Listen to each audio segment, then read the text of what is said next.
A paz do Senhor para os nossos queridos e amados irmãos e amigos que sempre acompanham aqui os nossos vídeos que fazemos sobre as lições da revista da Escola Bíblica Dominical, lições para adultos da editora CPAD.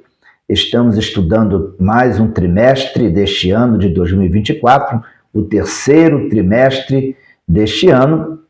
E temos a oportunidade, nesse trimestre que estamos estudando, com as lições do comentarista pastor Silas Queiroz, estamos estudando sobre uma série de lições tratando de dois livros históricos da Bíblia, que tem um ponto em comum entre eles. São dois livros escritos contando histórias onde mulheres são protagonistas, são as personagens mais importantes dentro da história narrada nesses livros.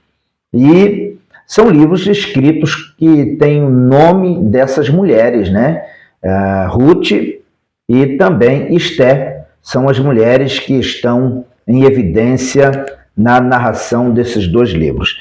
E temos aí o privilégio, de aprender muita coisa sobre esses dois livros históricos, que muito nos faz compreender sobre a árvore genealógica do Senhor Jesus, sobre o cuidado de Deus para com o povo de Israel e para conosco também, porque através desses dois livros a gente consegue compreender como Deus cuidou do seu povo, como Deus cuidou de famílias que estavam dentro do projeto divino para, através deles, nascer, surgir o Messias Salvador de toda a humanidade. Bom, lições bíblicas, da nossa editora CPAD. Nós estamos estudando o terceiro trimestre, tem como título o assunto geral desse terceiro trimestre: o Deus que governa o mundo e cuida da família. Temos aqui no sumário os assuntos gerais, que é os ensinamentos divinos nos livros de Ruth e Esther para a nossa geração. Nós estamos estudando livros históricos para compreender o plano divino através dos séculos, para compreender como que Deus cuida dos seus nos detalhes. E estamos tendo também a oportunidade de fazer aplicações, tirar lições da vida de Ruth, de Esther, e outros personagens que fazem parte da narração histórica desses livros. Estamos tendo a oportunidade de tirar lições para aplicar também em nossa vida diária. Bom, estamos indo para a quarta lição desse trimestre. A quarta lição vai ser estudada nesse dia 28 de julho de 2024. E a quarta lição ela traz como título o encontro de Ruth com Boaz. Esse é o título da quarta lição desse trimestre, o encontro de Ruth com Boaz. Nós vamos falar sobre isso. Nós não vamos falar nem sobre o casamento, que é o assunto da semana que vem. Aqui, nessa lição, o assunto é o encontro. Quando nós estudamos sobre o encontro de Ruth e Boaz, como se deu esse encontro, as circunstâncias e os resultados que esse encontro produziu, nós chegamos à conclusão, entendemos como o nosso Deus, ele trabalha nos detalhes. O encontro de Ruth e Boaz aconteceu de uma forma inesperada. Foi de uma forma inesperada. Podemos perceber que a Noemi, ela se surpreendeu com o encontro que aconteceu. Ruth teve uma grata surpresa nesse encontro. Boaz também demonstra aqui na narrativa do texto, na narração do texto, demonstra também uma surpresa. E foi uma surpresa boa. Foi bom para Noemi, foi bom para Ruth, foi bom para Boaz, foi bom para o povo de Israel esse encontro, foi bom para nós, a igreja, o encontro de Ruth e Boaz. Nós percebemos nesta lição que o nosso Deus, ele trabalha nos detalhes, nas situações inusitadas, que os homens não imaginam, que os homens não têm o controle. Não existe para nós a coincidência. O que existe para nós é o cuidado de Deus. O que muitas vezes alguém considera uma coincidência, nós que temos a nossa vida dirigida pelo Senhor, guiada pelo Senhor, controlada pelo Senhor, nós temos o entendimento de que nada acontece por acaso. A Bíblia diz que todas as coisas contribuem para o bem daqueles que amam a Deus, para aqueles que são chamados pelo seu decreto. Então, na verdade, nada acontece na vida do crente por acaso. Tudo tem um propósito. As circunstâncias muitas vezes não são favoráveis, mas Deus tem um propósito. É possível que algumas coisas aconteçam não pela vontade diretiva de Deus, porque muitas vezes são fatos que acontecem por conta das nossas decisões, das nossas iniciativas, às vezes as nossas precipitações, mas Deus está no controle de tudo. Muitas vezes não era a vontade diretiva de Deus, mas é a vontade permissiva. No sentido que nada foge ao controle de Deus. O que aconteceria se Ruth não seguisse com Noemi? Ela não iria se encontrar um dia com Boaz. Ela não iria fazer parte da árvore genealógica de Davi. Ela não seria uma das avós de Davi. Ela também não iria fazer parte da árvore genealógica do Senhor Jesus. Mas Deus está no controle de tudo. O nosso Deus, que é onipotente, onipresente e onisciente, certamente iria providenciar outros meios. Certamente. Só que, dentro desse cuidado que Deus tem para conosco, Deus também nos deu o livre-arbítrio e a capacidade de escolher entre o certo e o errado, escolher entre aquilo que é bom e é ruim. E quando nós nos colocamos na condição de servo de Deus e pedimos ao Senhor que venha dirigir as nossas vidas, venha guiar as nossas vidas, quando nós pedimos ao Senhor para que Ele seja o nosso guia, o nosso tutor, que venha nos direcionar no dia a dia, aí Ele coloca em nossos corações as decisões, as tomadas de decisões, que são, na verdade, a vontade de Deus para nós. A Bíblia diz, deleita-te também no Senhor e Ele te concederá o que deseja o seu coração. Mas o que Deus vai transformar em realidade que está no meu coração, sem dúvida nenhuma, é aquilo que faz parte da vontade de Deus, do querer de Deus para a minha vida. Se Deus sabe que aquilo é bom para mim, então Deus vai realizar na minha vida. Deus, Ele coloca no nosso coração a sua vontade. Deus coloca muitas vezes no nosso coração o desejo dele.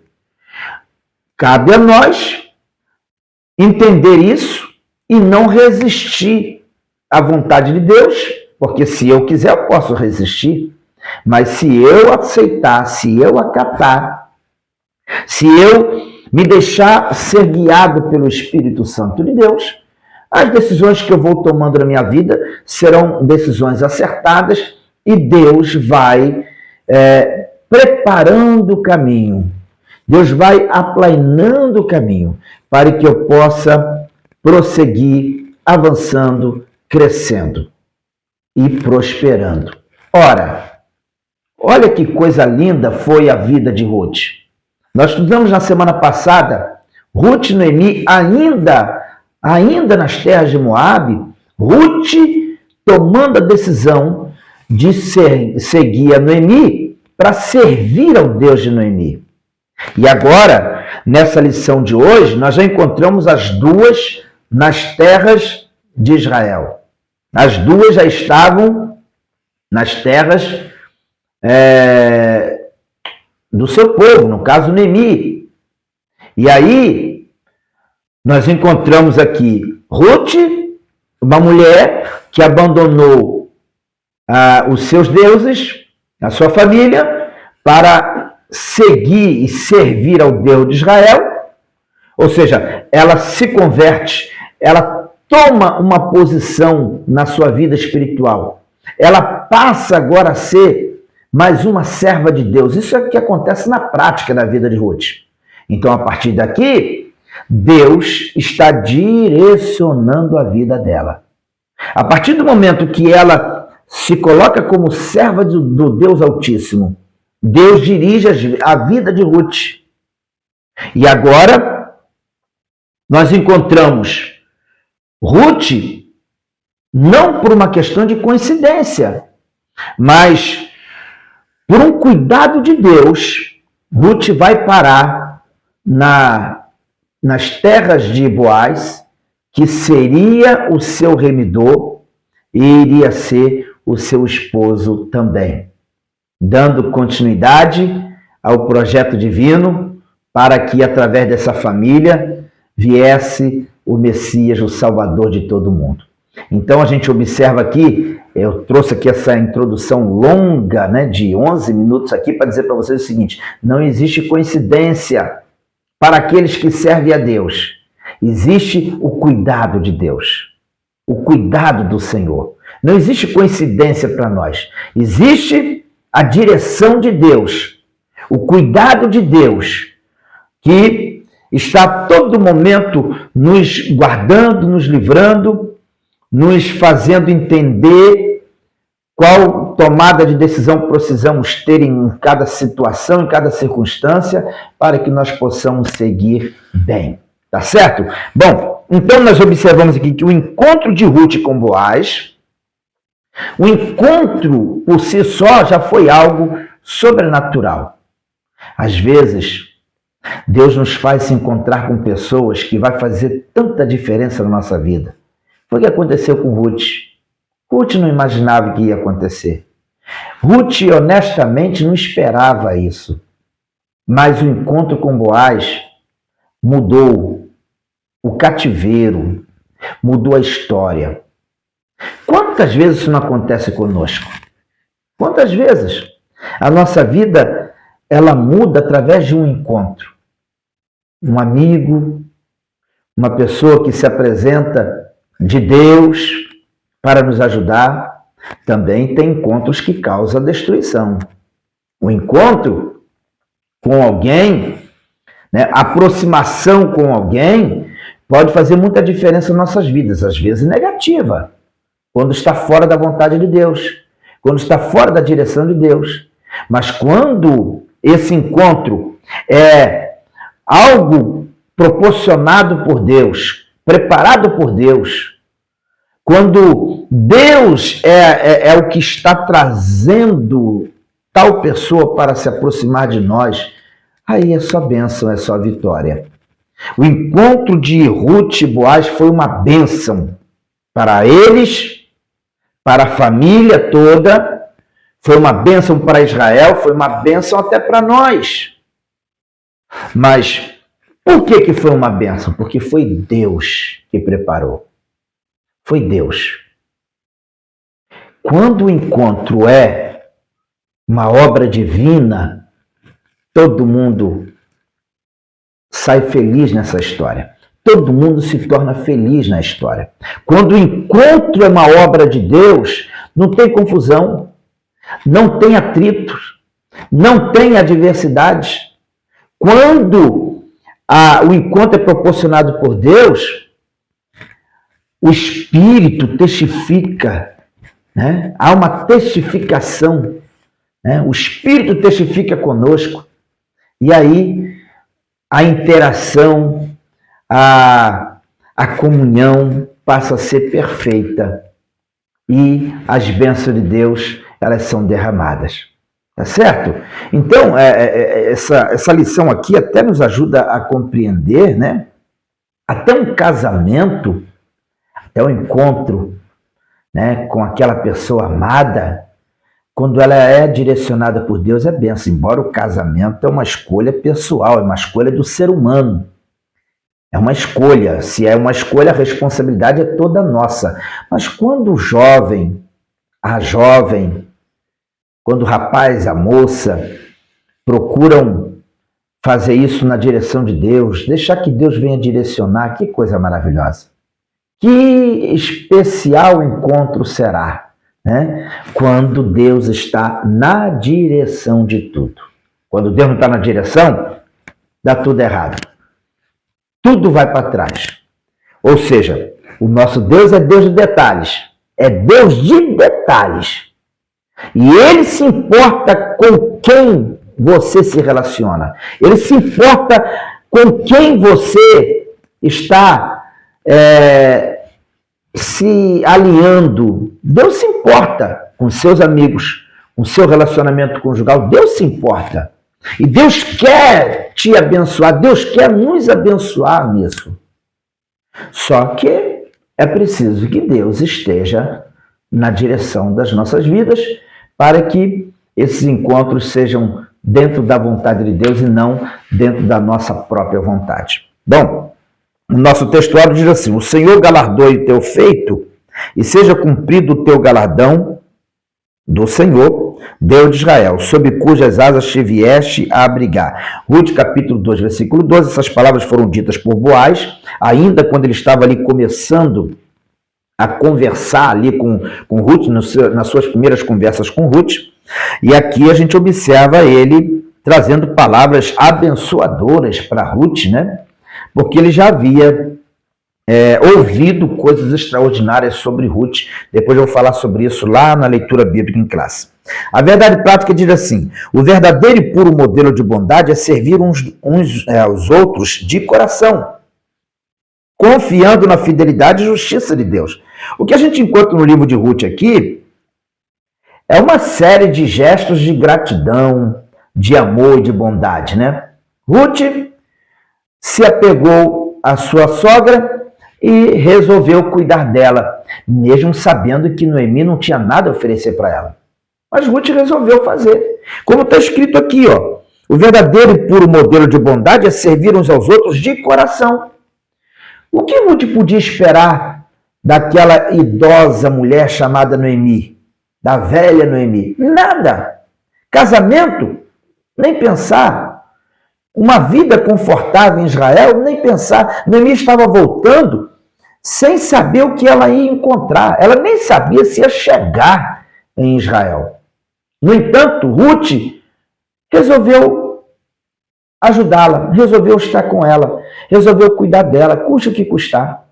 Então isso mostra a grandeza, a nobreza do coração de Ruth, o amor que Ruth tinha, a amizade profunda que Ruth tinha por Noemi, a gratidão que Ruth nutria no seu coração em favor da Noemi. Então, o sentimento de bondade que Ruth tinha no seu coração era puro, porque Ruth não fazia por interesse. Não fazia por interesse. Ruth fazia por amor.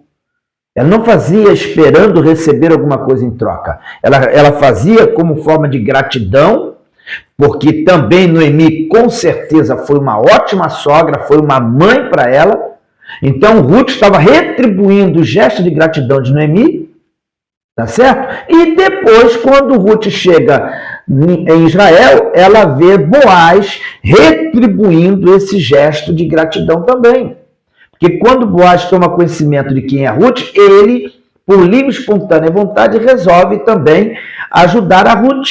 E ele faz isso por uma bondade que ele tinha no seu coração, uma bondade pura.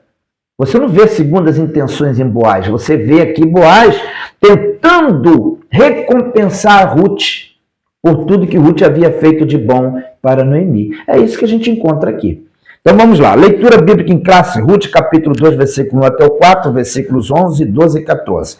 Vamos lá, versículo 1, olha o que diz aqui. E tinha Noemi um parente de seu marido, um homem valente e poderoso da geração de Elimeleque, e era o seu nome Boaz. Então nós encontramos aqui nesse versículo 1, Boaz sendo apresentado como um parente do marido de Noemi, né? Portanto, parente de Noemi também. E ele é apresentado aqui como um homem valente e poderoso. Boaz, ele recebe esses adjetivos, né? Valente e poderoso. Boaz, ele é apresentado como um homem poderoso. Por que poderoso? Porque ele tinha uma condição financeira boa. Porque ele era um homem de influência lá na sua cidade. Então, ele era um homem poderoso nesse sentido.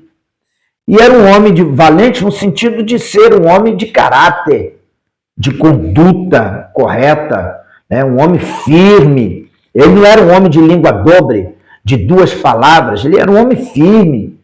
Um homem que optava por viver uma vida de retidão. Então, ele é visto aqui como um homem valente e também poderoso. No versículo 2, nós temos aqui o seguinte texto. E Ruth, a moabita, disse a Noemi: deixa-me ir ao campo e apanharei espigas atrás daquele em cujos olhos eu achar graça. E ela lhe disse: vai, minha filha. Então, olha que coisa linda. Você tem no versículo 1 o texto apresentando algumas coisas, algumas características, um perfil de Boaz, homem valente, poderoso, parente de Elimeleque, que foi o esposo de Noemi. No versículo 2, você tem a exposição de Ruth. E o que fica evidente aqui no versículo 2, no livro de Ruth, capítulo 2, versículo 1? O que fica evidente aqui nesse versículo 2? A obediência de Ruth, a sujeição. Ela era sujeita à sua sogra. Olha o que diz o texto. E Ruth, a moabita, disse a Noemi: deixa-me ir ao campo. Elas precisavam fazer alguma coisa, precisava comer, precisava trabalhar, precisava colher alguma coisa. Então Ruth toma a iniciativa. Isso mostra que Ruth era uma mulher trabalhadora. Ruth aprendeu com Noemi a ser uma mulher de iniciativas. É o que nós observamos aqui. Do mesmo jeito que Noemi foi uma mulher de iniciativas, quando ela resolveu se levantar e voltar para a sua terra, nós encontramos Ruth aqui tomando também iniciativas. Só que ela toma iniciativa debaixo da obediência, se sujeitando a Noemi. Ela diz assim: deixa-me ir ao campo e apanharei espigas atrás daquele cujos olhos eu achar. E ela só foi depois que Noemi falou: vai, minha filha, vai lá, vai em busca de algo para a gente comer. E aí no versículo 3, nós encontramos assim: foi, pois, e chegou, e apanhava espigas no campo após os segadores, e caiu-lhe em sorte uma parte do campo de Boaz, que era da geração de Elimeleque. Caiu em sorte. Humanamente falando, ela deu sorte. Ela foi sem saber, sem querer, sem planejar, sem projetar isso.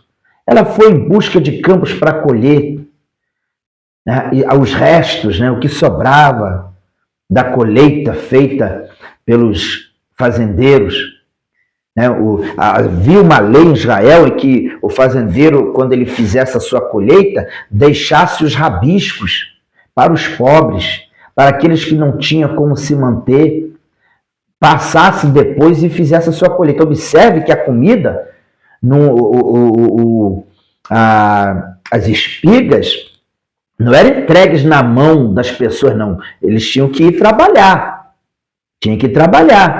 Só que, como eles não tinham terras, os pobres não tinham terras, mas eles tinham permissão para eles fazerem a colheita nas fazendas, onde o grande fazendeiro fazia a sua colheita e deixava os rabiscos para que os pobres trabalhassem, não morressem de fome. E eles iam lá buscar o que sobrava das grandes colheitas e levavam para sua casa para comer. Foi o que Ruth fez. Ruth foi atrás dos rabiscos. Caiu em sorte. caiu em sorte o campo de Boaz para ela. Ela foi trabalhar até que chegou nos campos de Boaz. E quem era Boaz? Boaz era parente de Noemi e, portanto, seria o remidor de Noemi e também de Ruth. Bom, no versículo 4 diz: E eis que Boaz veio de Belém e disse aos segadores: O Senhor seja convosco. E disseram-lhe eles: O Senhor te abençoe. Vocês vejam aqui que o tratamento de Boaz com os empregados era um tratamento muito cordial. Isso mostra o quanto que Boaz era um homem bom. Boaz era um homem abençoado e abençoador. Olha a forma cordial que ele trabalhava com seus empregados. Boaz não era um homem arrogante, não era um homem prepotente. Boaz tratava os seus empregados com respeito. Consequentemente, os empregados também tratavam Boaz com respeito, porque ele se dava o respeito. Aí diz o texto aqui, ó: E eis que Boaz veio de Belém e disse aos segadores: O Senhor seja convosco. Ele chegou abençoando. E eles disseram eles: O Senhor te abençoe. Que coisa linda, né? Isso é uma lição também tão importante, né? Porque tem gente que quer ser tão espiritual, mas não se relaciona bem. Não se relaciona bem com as pessoas. Tem gente que é muito espiritual na igreja, mas dentro do seu meio de trabalho, dentro da sua área de trabalho, são irreconhecíveis enquanto crente. Se é patrão, é impiedoso. Se é empregado, é infiel para com o patrão. Se é colega de trabalho, muitas vezes trabalha tentando prejudicar o colega para se dar bem. Às vezes não é nem por isso, mas as pessoas às vezes têm dificuldade de se relacionar com o próximo. Irmãos, Deus nos fez seres sociais. O ser humano é um ser social. E sendo cristão, ainda mais tem que ser, porque a Bíblia diz que o amor de Deus está derramado em nossos corações. A Bíblia diz também: no que depender de vós, tenhas paz com todos. Lá em Hebreus também diz: segui a paz e a santificação, sem a qual ninguém verá o Senhor. Então, não tem para onde correr. Nós precisamos nos relacionar bem com as pessoas. Porque o relacionamento pacífico, positivo, cheio de amor para com o próximo, é parte do nosso testemunho. Então, não tem para onde correr. O crente precisa se relacionar bem com as pessoas. Boaz era um homem temente a Deus. E isso é refletido até mesmo na sua forma de tratar os seus empregados. Então, ele tinha uma relação muito boa. Agora, o que não está aqui nos versículos 5, 6 e 7 até o versículo 11, é que depois dessa saudação que Boaz traz aqui aos seus empregados, a Bíblia diz na sequência dos versículos que ele prestou atenção em Ruth. Ruth já estava trabalhando no campo dele, já estava colhendo os rabiscos para ela. Mas ele percebeu Ruth. E ele viu que Ruth era uma mulher diferente, não era uma mulher daquela região. Ele percebeu que era uma pessoa nova na região. E ele perguntou aos empregados: que mulher é aquela? Quem é aquela moça? E aí os empregados disseram: essa é Ruth. Essa é aquela que veio com Noemi. E claro que Boaz atentou para o fato de que a Noemi era parente dele, e ele sentiu naquele momento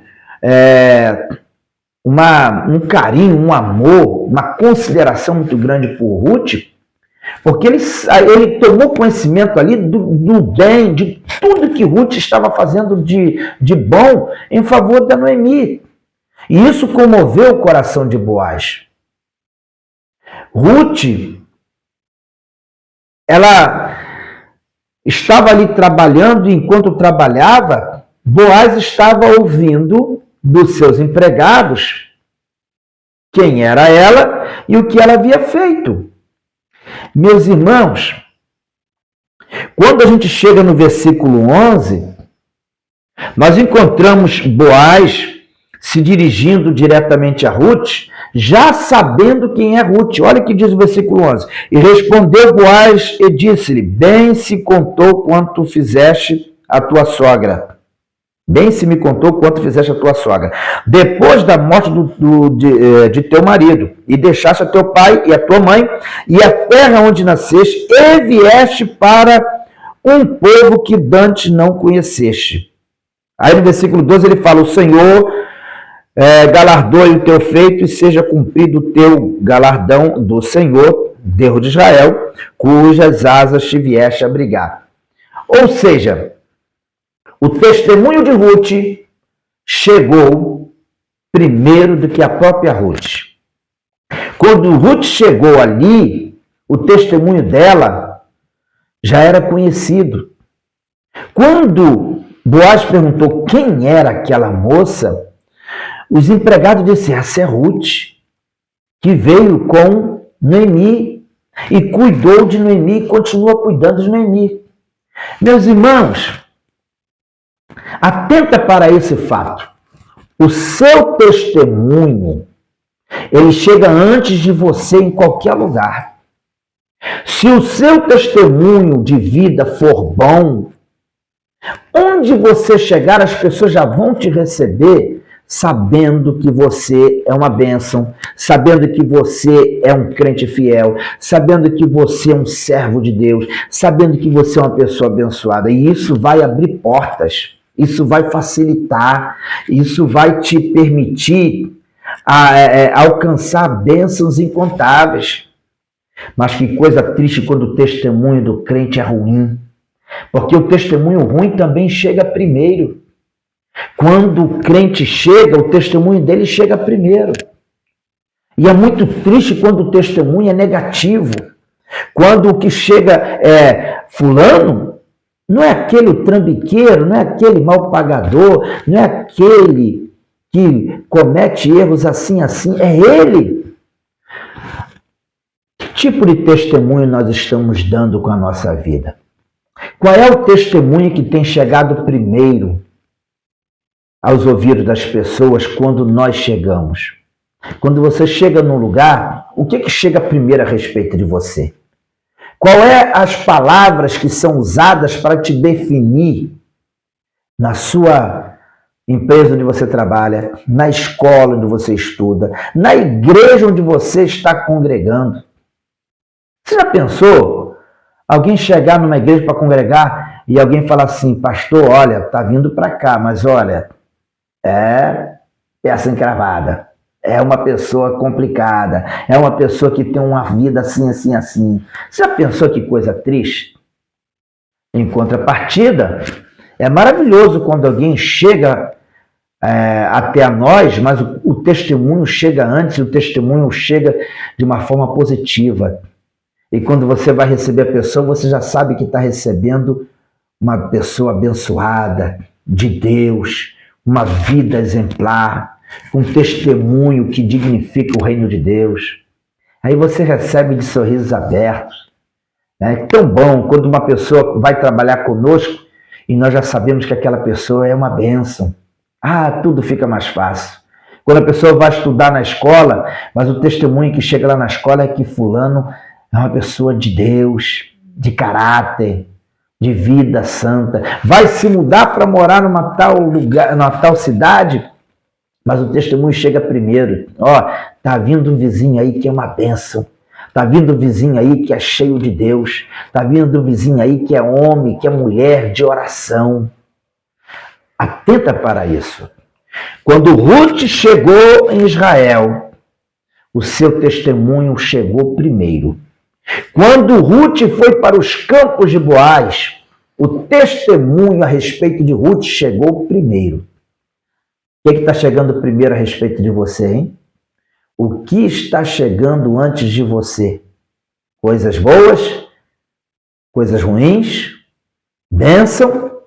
Ou coisas que têm a ver com a maldição, né? Que Deus tenha misericórdia de nós e que o nosso testemunho seja puro, santo, agradável, que seja para a glória de Deus.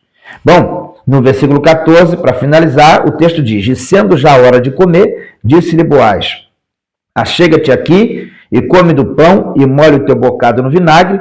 E ela se assentou ao lado dos segadores, e ele lhe deu do trigo tostado, e comeu, e se fartou, e ainda lhe sobejou. Boaz não teve dificuldade de receber. Lembra que eu falei? Quando o seu testemunho é bom, abre portas. Boaz não teve dificuldade de receber Ruth. Boaz falou, você trabalha, fica aqui com os meus trabalhadores, os meus empregados, você não vai levar os rabiscos, não, você vai levar do melhor, você vai levar das primícias, você vai levar do melhor da terra. Você vai pegar os melhores grãos de trigo, os melhores grãos de cevada. Você vai comer junto com os meus empregados. Mas Ruth era uma estrangeira. Ruth ainda era nova naquele lugar, mas não havia mais dúvidas quanto ao caráter de Ruth. O que Ruth já fazia por Noemi já demonstrava o caráter que essa mulher tinha. Não havia dúvidas no coração de Boaz quanto ao caráter, quanto à conduta dessa mulher. O povo já sabia que Ruth era uma mulher diferenciada, uma mulher de Deus. Uma mulher que havia se convertido ao Deus de Israel, que havia decidido ser fiel ao Deus de Israel. Uma mulher que havia decidido cuidar da sua sogra até o fim da sua vida. Então, Boaz não teve dificuldade. Tem portas que se fecham por causa do mau testemunho, mas há muitas portas que se abrem por causa do bom testemunho do crente. Às vezes a pessoa nem te conhece, mas já ouviu tantas coisas boas, já ouviu tantas coisas positivas, que quando você chega, você recebe um abraço que parece que aquela pessoa te conhece há tantos anos, há 30 anos, mas é porque o que ela ouviu de você é extraordinário. O que ela ouviu de você é coisa maravilhosa. Então ela se sente sua amiga, seu amigo, se sente íntimo e quer ser íntimo seu, mesmo sem ter tido até então um contato direto contigo. Foi o que aconteceu com Ruth. Boaz falou, vem cá, fica entre os meus empregados, ajunta aqui os melhores feixes, pega aqui o melhor da terra, pode juntar aqui. E a Bíblia diz que ela juntou o equivalente, fala sobre efa aqui, mas o equivalente a 20 quilos. E ela pôde ajuntar aquilo tudo e levar para a sua sogra, para que a sua sogra também pudesse ver a fartura da colheita, né? E tudo isso foi resultado do testemunho maravilhoso que Boaz havia ouvido e recebido por parte dos seus empregados em relação a Ruth. Tá certo? Bom, a nossa lição aqui está dividida aqui em 3 objetivos, né? O comentarista, pastor Silas Queiroz, ele colocou 3 objetivos na lição. Primeiro objetivo, apresentar a proposta de Noemi. Segundo objetivo, abordar a convicção amorosa de Ruth em relação à sua sogra. E terceiro, refletir a respeito da lei da semeadura na colheita de Ruth. Esses são os objetivos da lição colocados aqui pelo comentarista. A lição está dividida em 3 tópicos. No primeiro tópico nós temos aqui, Boaz, o remidor. Então nós temos o primeiro subtópico aqui, um homem próspero. O capítulo 2 de Ruth nos apresenta Boaz, um homem valente e poderoso, da geração de Elimeleque. Os termos valente e poderoso referem-se ao caráter íntegro e à influência de Boaz, além de seu poder econômico. Eu falei sobre isso. Segundo subtópico, o comentarista colocou aqui as palavras hebraicas, né, no original, Goel e Levir. A expressão da geração de Elimeleque não nos permite saber o grau de parentesco entre Boaz e o marido de Noemi. Segundo uma tradição rabínica, era sobrinho. Quer dizer, na tradição rabínica, está lá alguma declaração de que Boaz deveria ser sobrinho de Elimeleque. Não é a Bíblia que diz, é a tradição rabínica, né? Mais à frente, como parente próximo poderia ser Goel, ou seja, o resgatador da terra que o falecido havia vendido. Como também poderia cumprir o costume antigo do casamento, né? Nós temos lá em Deuteronômio capítulo 25, versículo 5 até o 10, a lei do levirato, né? Por isso que tem o termo levir aqui, né? No original, a palavra Levi. Nós temos aqui Boaz, ele atendendo duas ordenanças, né, dois ensinamentos da lei. Como resgatador, ele seria aquele que iria comprar as terras, né, e dar condições a Noemi de novamente poder sobreviver com a sua própria terra. Como, no caso, para ser o marido de Ruth, ele iria cumprir a lei do levirato. Na lei do levirato, o que nós aprendemos lá em Deuteronômio? Que quando um homem morria e deixava sua esposa sem filhos, o seu irmão se casava com a cunhada, gerava um filho nela, e esse filho que nascesse seria herdeiro das terras do pai. Então, para que não morresse a descendência, para que não terminasse a descendência daquela família, o irmão ia se casar com a cunhada, né, já que ela não teve filhos, para dar condições à família de continuar existindo. E essa criança que iria nascer seria herdeiro das terras do falecido. Então, a lei do levirato era a segunda lei que, no caso aqui, Boaz ele cumpriu quando ele se casou com Ruth. Ao se casar com Ruth, ele resgatou as terras de Noemi, da família de Elimeleque, e também ele cumpriu a lei do levirato, dando para a Ruth a condição de ter um filho que iria dar sequência à família, à árvore genealógica da família de Noemi.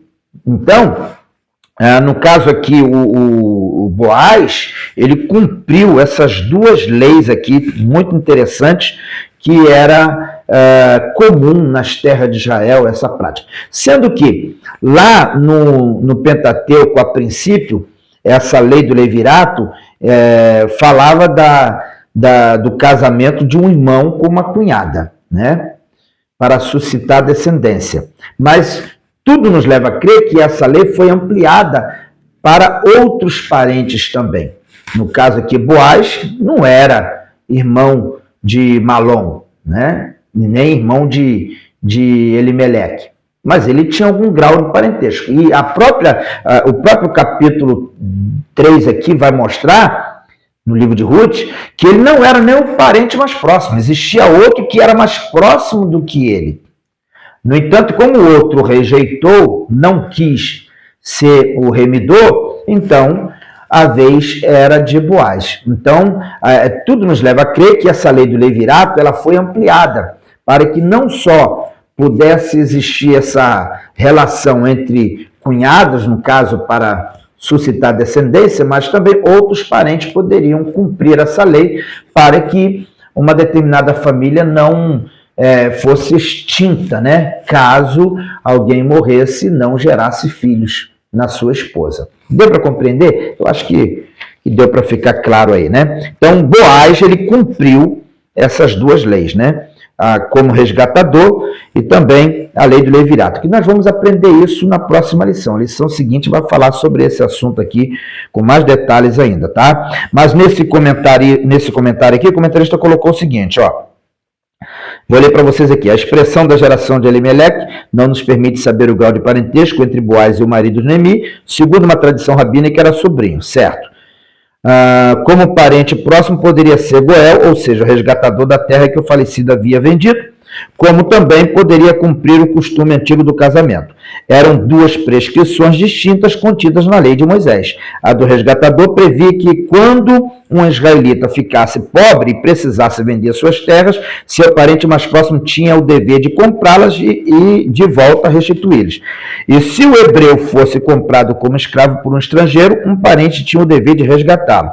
Já a lei do levirato previa que o irmão do cunhado, no caso aqui Levir, né, é a expressão original, se casasse com a viúva e suscitasse descendência ao falecido.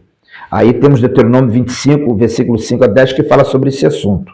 Tudo indica que essa prática foi ampliada, como eu já falei para vocês aqui, tá bom? Terceiro subtópico aqui nós temos temor e respeito. Houve muito respeito por parte de Boaz para com Ruth, e por que não dizer de Ruth para com Boaz também. Segundo tópico da lição, nós temos aqui o carinho de Boaz para com Ruth. Número 1 aqui, no primeiro subtópico, a pureza não exclui a ternura. Segundo subtópico, Deus estava agindo, com a aproximação dos dois aqui, Deus estava aproximando eles dois. E no terceiro subtópico, sensível espiritual. Boaz era um homem que tinha uma sensibilidade, ele teve compaixão de Ruth e ele teve também sensibilidade para entender a importância de ajudar a Ruth. Era um homem muito sensível, um homem que tinha uma sensibilidade muito aguçada. Terceiro tópico da lição, nós temos a colheita de Ruth e a sua sobrevivência. Primeiro subtópico, a lei da semeadura. Eu já expliquei um pouquinho sobre isso aqui. Segundo subtópico, o caos de Deus. Às vezes Deus permite as coisas chegarem a uma situação tão difícil, tão caótica, mas no meio de tudo isso Deus está trabalhando. Ruth perdeu seu marido, Noemi perdeu seu marido, as duas ficaram só e vieram para Israel sozinhas, mas no meio de tudo isso Deus estava cuidando, Deus estava direcionando, e Deus trabalhou de uma forma maravilhosa na vida dessas mulheres. E no terceiro subtópico, o resultado da colheita. A lei da semeadura ela é muito, muito exata. O que se planta, colhe. Ruth colheu aquilo que ela plantou na sua vida. Plantou amor, plantou carinho, plantou amizade, plantou fidelidade, plantou gratidão, e ela acabou sendo muito bem recompensada por tudo isso. Bom, gente, que Deus abençoe vocês. Espero que esse comentário tenha ajudado aí na lição. Gostaria que vocês compartilhassem esta lição, que vocês nos ajudem aí compartilhando com seus irmãos, seus amigos. Se você não se inscreveu, por favor, se inscreva no canal. Convide, irmãos, convide outras pessoas para se inscrever. É muito importante que outras pessoas se inscrevam para fortalecer esse canal também. Tá bom? Deus abençoe a todos. Faça um comentário aí também, comente sobre a lição. O seu comentário muito nos ajuda também, nos serve de termômetro para que a gente possa entender como a lição está chegando para vocês. Que Deus abençoe a todos. Tenham todos uma excelente aula nesse domingo. Fiquem todos na paz do Senhor Jesus Cristo.